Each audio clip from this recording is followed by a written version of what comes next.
بسم اللہ الرحمن الرحیم۔ نہایت ہی محترم اور معزز مسلمان بھائیوں اور بہنوں، السلام علیکم ورحمۃ اللہ وبرکاتہ۔ بخاری شریف کے مشہور و معروف شرح لکھنے والے حافظ ابن حجر عسقلانی رحمۃ اللہ تعالی علیہ نے تحریر کیا ہے کہ تراویح ترویحہ کی جمع ہے اور ترویحہ کے معنی ہے ایک دفعہ آرام کرنا، جیسے تسلیمہ کے معنی ایک دفعہ سلام پھیرنا۔ رمضان المبارک کی راتوں میں نماز عشاء کے بعد باجماعت نماز کو تراویح کہا جاتا ہے، کیونکہ صحابہ کرام کا اتفاق اس امر پر ہو گیا کہ ہر دو سلاموں یعنی 4 رکعت کے بعد کچھ دیر آرام فرماتے تھے۔ باہوالا فتح الباری شرح صحیح البخاری کتاب صلاۃ التراویح۔ تراویح مردوں اور عورتوں سب کے لیے سنت موقدہ ہے، مگر عورتوں کے لیے جماعت سنت موقدہ نہیں ہے۔ باہوالا کفایت المفتی المنطقہ شرح موطا میں ہے کہ صحابہ کرام رضوان اللہ علیہم اجمعین کے دور میں رمضان میں تراویح کے لیے قیام کرنا اتنا عام اور معمول بے تھا کہ عورتیں بھی اس کا اہتمام کیا کرتی تھیں اور اپنے گھروں میں ہی کسی قاری سے قرآن کریم سنا کرتی تھیں۔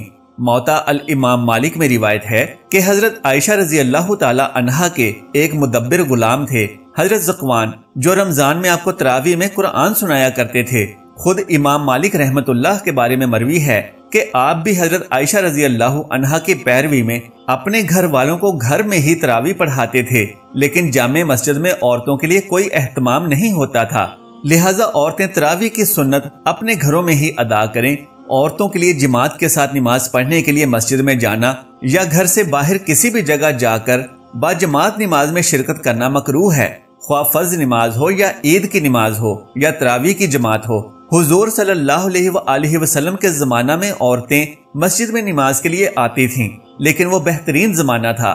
آپ صلی اللہ علیہ وآلہ وسلم بنفس نفیس موجود تھے، وحی کا نزول ہوتا تھا، اسلامی احکام نازل ہو رہے تھے اور عورتوں کے لیے بھی علم دین اور شریعت کے احکام سیکھنا ضروری تھا، لیکن اس وقت بھی عورتوں کو یہی حکم تھا کہ عمدہ لباس اور زیورات پہن کر اور خوشبو لگا کر نہ آئیں، نماز ختم ہونے کے بعد فوراً مردوں سے پہلے واپس چلی جائیں، اور ان پابندیوں کے ساتھ اجازت کے بعد بھی آپ صلی اللہ علیہ وآلہ وسلم نے ترغیب یہی دی کہ عورتوں کا گھر میں اور پھر گھر میں بھی اندر والے حصے میں نماز پڑھنا مسجد نبوی میں نماز پڑھنے سے افضل ہے، جبکہ امام خود رسول اللہ صلی اللہ علیہ وآلہ وسلم ہوتے تھے۔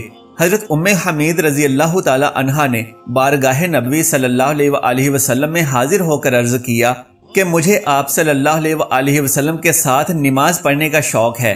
آپ صلی اللہ علیہ وآلہ وسلم نے فرمایا، تمہارا شوق اور دینی جذبہ بہت اچھا ہے، مگر تمہاری نماز اندرونی کوٹھی میں کمرے کی نماز سے بہتر ہے، اور کمرے کی نماز گھر کے احاطہ کی نماز سے بہتر ہے، اور گھر کے احاطہ کی نماز محلے کی مسجد سے بہتر ہے، اور محلے کی مسجد کی نماز میری مسجد یعنی مسجد نبوی کی نماز سے بہتر ہے۔ چنانچہ حضرت ام حمید ساعدی رضی اللہ تعالی عنہا نے فرمائش کر کے اپنے کمرے یعنی کوٹھے کے آخری کونے میں، جہاں سب سے زیادہ اندھیرا رہتا تھا، جائے نماز یعنی نماز پڑھنے کی جگہ بنوائی اور وہی نماز پڑھا کرتی تھیں، یہاں تک کہ ان کا وصال ہو گیا اور اپنے خدا کے حضور حاضر ہوئیں۔ باریوایت الترغیب والترہیب۔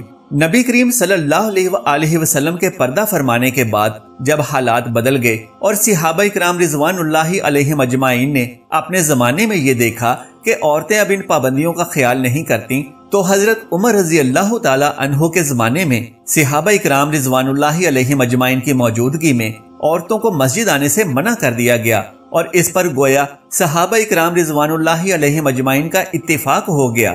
حضرت عائشہ رضی اللہ تعالی عنہا فرماتی ہیں کہ عورتوں کی جو حالت آج ہو گئی ہے، وہ حالت اگر حضور صلی اللہ علیہ وآلہ وسلم کے زمانے میں ہوئی ہوتی تو آپ صلی اللہ علیہ وآلہ وسلم عورتوں کو مسجد آنے سے منع فرما دیتے۔ یہ اس زمانہ کی بات ہے کہ جب حضور صلی اللہ علیہ وآلہ وسلم کی وصال کو زیادہ عرصہ بھی نہیں گزرا تھا۔ ام المومنین حضرت عائشہ رضی اللہ تعالی عنہا نبی کریم صلی اللہ علیہ وآلہ وسلم کا مزاج خوب سمجھتی تھیں، اسی لیے فرمایا کہ اگر آپ صلی اللہ علیہ وآلہ وسلم کے زمانے میں عورتوں کی ایسی حالت ہوتی تو آپ صلی اللہ علیہ وآلہ وسلم عورتوں کو مسجد میں آنے سے منع فرما دیتے۔ اس لیے موجودہ پرفتن دور میں خواتین کے لیے یہی حکم ہے کہ وہ اپنے گھروں میں نماز ادا کریں، یہی ان کے لیے زیادہ اجر و ثواب کا باعث ہے، لہٰذا عورتوں کا گھر سے باہر جا کر مسجد یا کسی دوسری جگہ اجتماعی تراویح میں شریک ہونا درست نہیں ہے۔ البتہ اگر اپنے گھر میں ہی تراویح کی جماعت ہو رہی ہو اور گھر کا مرد ہی گھر میں تراویح کی امامت کرے اور اس کے پیچھے کچھ مرد ہوں اور گھر کی کچھ عورتیں پردے میں اس کی اقتداء میں ہوں، باہر سے عورتیں نہ آتی ہوں اور امام عورتوں کی امامت کی نیت کرے تو اس طرح عورتوں کے لیے تراویح کی نماز میں شرکت کرنا درست ہے، اس میں کوئی قباحت نہیں۔ اسی طرح اگر امام تنہا ہو یعنی اس کے علاوہ کوئی دوسرا مرد نہ ہو اور مقتدی سب گھر کی عورتیں ہوں اور عورتوں میں امام کی کوئی محرم خاتون بھی موجود ہو اور امام عورتوں کی امامت کی نیت بھی کرے تو اس صورت میں بھی تراویح درست ہے۔ گھر کی جو خواتین امام کے لیے نامحرم ہوں وہ پردہ کا اہتمام کر کے شریک ہوں، لیکن اگر امام تنہا ہو اور مقتدی سب عورتیں ہوں اور عورتوں میں امام کی کوئی محرم خاتون یا بیوی نہ ہو تو ایسی صورت میں امام کے لیے عورتوں کی امامت کرنا مکروہ ہوگا، لہٰذا ایسی صورت سے اجتناب کیا جائے۔ محترم ناظرین کرام، تراویح کی نماز رمضان المبارک کے مہینے میں عشاء کی نماز کے بعد اور وطروں سے پہلے باجماعت ادا کی جاتی ہے، جبکہ خواتین اپنے گھروں میں ادا کرتی ہیں، جیسا کہ پہلے ہی وضاحت سے بتایا گیا ہے۔ یہ 20 رکعت پر مشتمل ہوتی ہے اور 2 رکعت کر کے پڑھی جاتی ہیں۔ ہر 4 رکعت کے بعد وقف ہوتا ہے جس میں تسبیح و تحلیل ہوتی ہے اور اسی کی وجہ سے اس کا نام تراویح ہوا۔ حضور صلی اللہ علیہ وآلہ وسلم نے رمضان شریف میں رات کی عبادت کو بڑی فضیلت دی ہے۔ حضرت عمر رضی اللہ تعالی عنہ نے سب سے پہلے تراویح کے باجماعت اور اول رات میں پڑھنے کا حکم دیا اور اس وقت سے اب تک یہ اسی طرح پڑھی جاتی ہے۔ اس نماز کی امامت بالعموم حافظ قرآن کرتے ہیں اور رمضان کے پورے مہینے میں ایک بار سنت ہے اور زیادہ مرتبہ قرآن شریف پورا ختم کیا جا سکتا ہے۔ چاروں ائمہ کرام کے پیروکار یعنی حنفی، شافعی، مالکی اور حنبلی حضرات 20 رکعت پڑھتے ہیں اور اہل حدیث 8 رکعت تراویح پڑھتے ہیں۔ تراویح کے بعد وطر بھی باجماعت پڑھے جاتے ہیں۔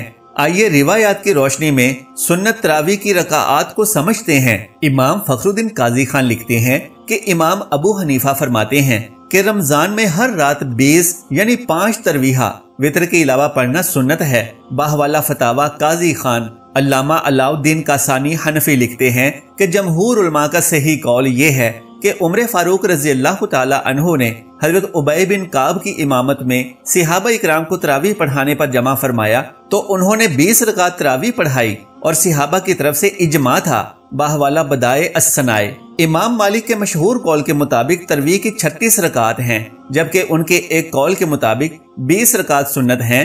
علامہ ابن رشد کرتبی مالکی فرماتی ہیں کہ امام مالک نے ایک قول میں 20 رکعت تراویح کو پسند فرمایا ہے۔ باہوالا بدایہ المجتہد۔ مسجد حرام میں تراویح کی ہر 4 رکعت کے بعد ترویحہ کے طور پر مکہ کے لوگ ایک طواف کر لیا کرتے تھے، جس پر مدینہ منورہ والوں نے ہر ترویحہ پر 4 رکعت نفل پڑھنی شروع کر دی، تو اس طرح امام مالک رحمۃ اللہ علیہ کی ایک رائے میں 36 رکعت یعنی 20 رکعت تراویح اور 16 رکعت نفل ہو گئیں۔ امام شافعی فرماتے ہیں کہ مجھے 20 رکعت تراویح پسند ہیں، مکہ مکرمہ میں 20 رکعت ہی پڑھتے ہیں۔ باہوالا قیام اللیل۔ ایک دوسرے مقام پر امام شافعی فرماتے ہیں کہ میں نے اپنے شہر مکہ مکرمہ میں لوگوں کو 20 رکعت نماز تراویح پڑھتے پایا ہے۔ باہوالا ترمذی۔ علامہ نووی شافعی لکھتے ہیں کہ تراویح کی رکعت کے متعلق ہمارا شوافی مسلک وطروں کے علاوہ 10 سلاموں کے ساتھ 20 رکعت کا ہے اور 20 رکعت 5 ترویحہ ہیں اور ایک ترویحہ 4 رکعت کا 2 سلاموں کے ساتھ، یعنی امام ابو حنیفہ اور ان کے اصحاب اور امام احمد بن حنبل اور امام داؤد ظاہری کا مسلک ہے، اور قاضی ایاز نے 20 رکعت تراویح کو جمہور علماء سے نقل کیا ہے۔ باہوالا المجموع۔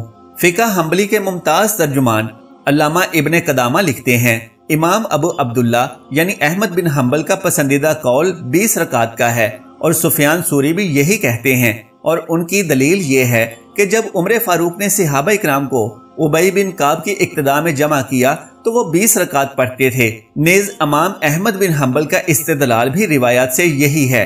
ابن قدامہ کہتے ہیں کہ یہ بمنزلہ اجماع ہے۔ نیز فرماتے ہیں کہ جس چیز پر حضور اکرم صلی اللہ علیہ وآلہ وسلم کے صحابہ عمل پیرا رہے ہوں وہی اتباع کے لائق ہے۔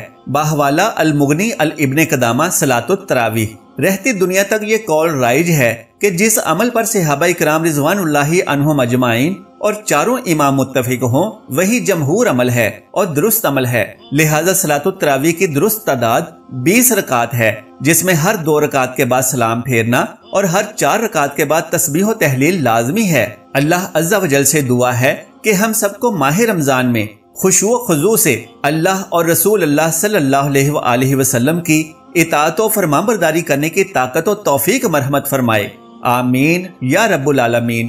محترم ناظرین، گزارش ہے کہ اگر میری آج کی یہ معلوماتی ویڈیو آپ کو پسند آ جائے تو براہ کرم اس ویڈیو کو لائک اور شیئر کر دیجئے اور میرے اسلامی و اصلاحی چینل کو سبسکرائب کر لیجئے۔ جزاک اللہ خیرن کثیرا۔ اللہ ہم سب کا حامی و ناصر ہو۔